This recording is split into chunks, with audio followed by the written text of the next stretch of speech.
Typhoon Koinu brushed past southern Taiwan on Thursday, October 5, killing one person, injuring 304, and causing localized damage.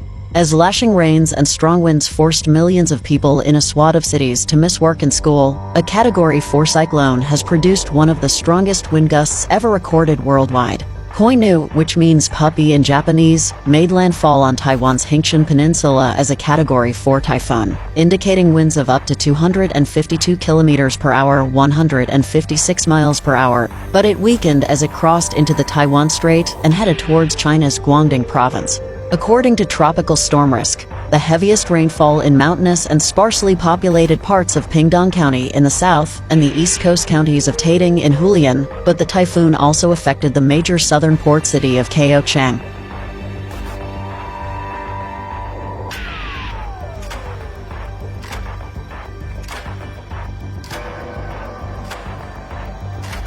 Most cities and counties declared a day off work in school, though the island's capital, Taipei, home to financial markets, was not affected and was operating as normal.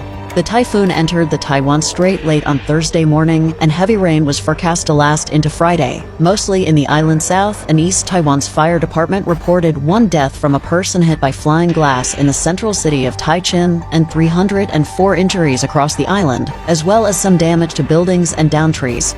More damage was reported on Orchid Island off Taitung's coast in the Pacific Ocean, home to about 5,000 people, with pictures on social media showing cars blown off roads, fishing boats sunk in a harbor, and smashed school windows.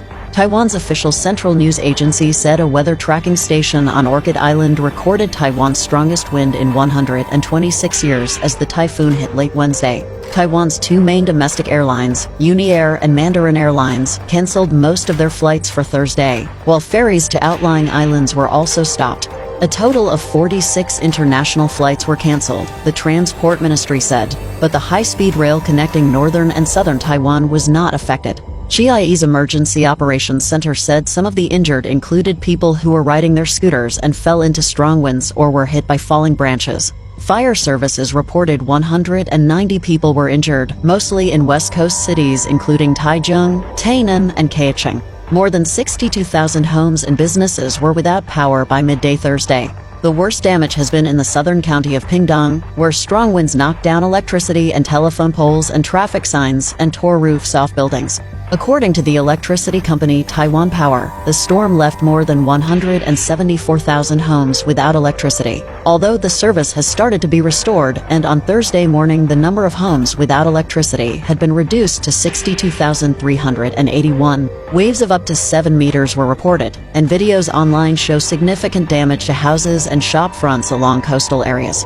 The storm prompted authorities to close schools and offices across much of Taiwan.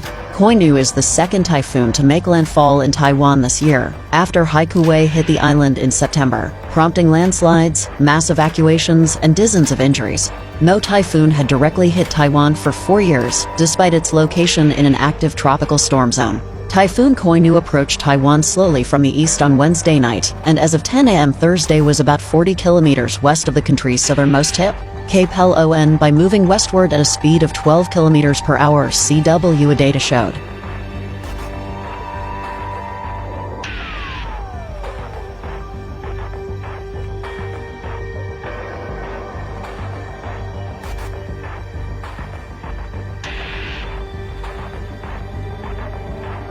The storm was packing sustained winds near its center of 162 kilometers per hour and gusts of up to 198 kilometers per hour, and as of 9 a.m. was still covering areas south of Taichung in the west and Huli and in the east, the data showed. Based on current forecasts, Typhoon Koinu will continue affecting Taiwan throughout the day on Thursday and will be about 240 kilometers west of Cape Lon by at 8 a.m. Friday, with the storm's outer rim still covering parts of Tainan and Kaohsiung. In terms of the weather, the CWA has issued a torrential rain advisory Thursday for Pingdong, Tai, Ting, Hualien, and mountainous areas of Taipei, warning of 24-hour accumulated rainfall totals exceeding 350 millimeters or 3-hour totals exceeding 200 millimeters. In much of the country, temperatures on Thursday will rise to 28 to 30 degrees Celsius and as high as 34 degrees in Hsinchu and Miaoli, the CWA said. The agency also warned of heavy or extremely heavy rain through Thursday night in Kiling, Taipei, New Taipei, Daoyuan, Hsinchu County, Miaoli, Taichung, Nantou, Kowloon, and Yilan.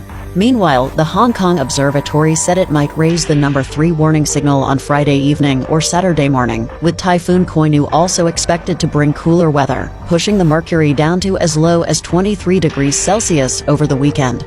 According to the present forecast, track Koinu will maintain a distance of about 400 kilometers or more from Hong Kong tonight and tomorrow morning, the forecaster said on Thursday. The chance of strong winds prevailing over the territory is low. The standby signal number 1 will remain in force at least until noon tomorrow. But it said that with Koinu edging closer to the coast of eastern Guangdong, winds were expected to strengthen gradually on Friday afternoon. The observatory will consider issuing the strong wind signal number 3 from Friday night to Saturday morning, it said. However, under the influence of the northeast monsoon, Koinu would weaken slightly over the coastal waters of eastern Guangdong, it added. The need for issuance of higher tropical cyclone warning signals depends on its intensity and its distance from the Pearl River Delta when it edges closer to the region, the forecaster said. Under the influence of Koinu, there will be heavy showers locally on Sunday and Monday amid cooler weather. The minimum temperature in urban areas will be around 25 degrees on Saturday and 23 degrees on Sunday. The Drainage Services Department, meanwhile, geared up for possible inclement weather, noting 220 channels across the city were considered easily blocked by leaves or trash. It said staff had already been sent to inspect and clear such pathways if needed. According to Department Engineer Young Kokken, robots were also being used to help clear sludge in hard-to-reach places, while detection devices under a remote flood control system had also been installed at more than 300 drainage locations to keep track of water levels at various areas, especially those near rivers. He added emergency control centers would be set up in the case of red or black rainstorm warnings as well as the number 8 typhoon signal or above, and extra response teams would be deployed. The government currently has about 30 drainage clearing vehicles equipped with giant water tanks and high-pressure jets that can break up clogging in drains. Young said these would be deployed to affected areas if needed.